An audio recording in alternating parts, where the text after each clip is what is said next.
ఒకానొక దినమున ఒక మనిషి ఒక ఊరు నుండి వేరొక ఊరికి ప్రయాణమైపోతున్నాడు. మార్గమధ్యంలో ఆయన వెళుతూ ఉండగా ప్రొద్దుకునికి సమయమైంది.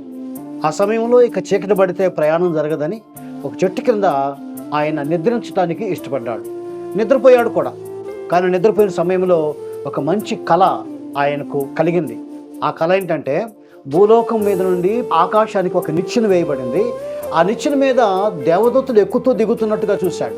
అంత మాత్రమే కాదు, ఆ నొచ్చిన కొన ఆకాశమున దేవుడు కనబడి ఆయనతో మాట్లాడినట్టుగా అక్కడ చూడగలం. అంటే ఆ వ్యక్తి కలగన్న తర్వాత మేల్కొన్నాడు. మేల్కొని చూసి నిజంగా ఇది దేవుని మందిరమే కానీ ఈ స్థలమందు దేవుడున్నాడు, అది నాకు తెలియకపోయాను, ఇది దేవుని మందిరమే కానీ వేరొకటి కాదని నిర్ధారణ చేసినట్టుగా మనం చూడగలుగుతున్నాం.